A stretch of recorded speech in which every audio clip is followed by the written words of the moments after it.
As I turned to crawl toward her screaming, my leg actually came off at the scene. It was right next to me.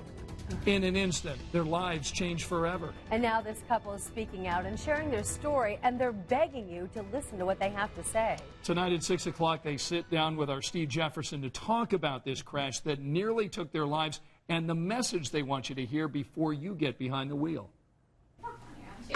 Splint-wise, what are you thinking with? Motorcyclist Lauren Smith and his wife Tina are in major rehab. Supination? A little bit. Their lives changed forever in a split second. The couple was standing on the side of the road with their motorcycles when Tina spotted a minivan headed toward Lauren at full speed. I saw her hit him, and I immediately turned around and I was trying to jump off the right side of my bike because I knew she was going to get me too. And was launched about 20 feet in the air. And I don't know about you because I didn't see her, but when I came to, I could hear her screaming. The crash happened just 2 months ago.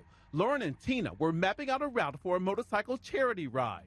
Several people came to the couple's rescue, including the minivan driver, who stayed on the scene praying. When she started praying over me in my heart, I said, I forgive you. Work on pulling straight back.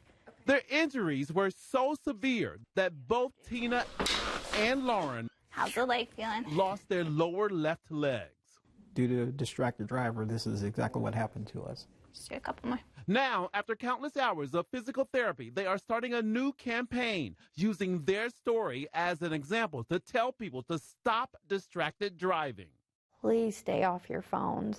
We don't realize the impact, such as we're going through when something seriously happens, due to the fact that you're distracted and you couldn't wait. 9 and 10. Good work. Okay. Somehow, laughter is part of their healing process, and so are T-shirts, like Tina's about doing the hokey pokey, and Lauren's T-shirt that reads, "Limping ain't easy." And going home from therapy ain't easy either. And we're on one leg. Lauren breaks down his own wheelchair before putting Tina's in the trunk, too. Together, their lives will never be the same. That's our day. But they are now stronger, united by a message to prevent this from happening to anyone else. What an incredible couple. Scott and Anna Smith tell me they haven't decided yet if they're going to ride their motorcycles again, but they will hold that charity ride every summer, and they're hoping to get more than 100 people next summer participating. Yeah, their upbeat attitude and their effort to try to make sure that they make a good out of something bad really is to be admired. So a question now, what about the driver who hit them? Yeah, I talked to them about the driver. Now, the driver, according to the couple, admitted right before the crash, she was looking at her cell phone. So she really feels bad about what happened. So far, she has not been charged.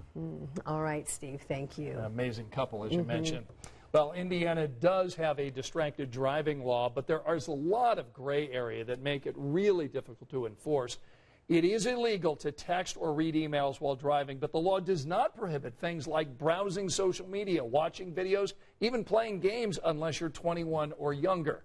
This past legislative session, State Representative Jim Pressel introduced a bill to expand the current law and eliminate confusion, but it did not advance. Representative Pressel tells us he will introduce a similar bill this session that would make any activity on a telecommunications device illegal while driving and help make the current law enforceable.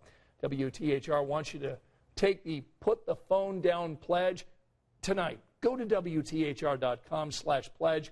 Take this today. This is a decision that could save a life. And now some breaking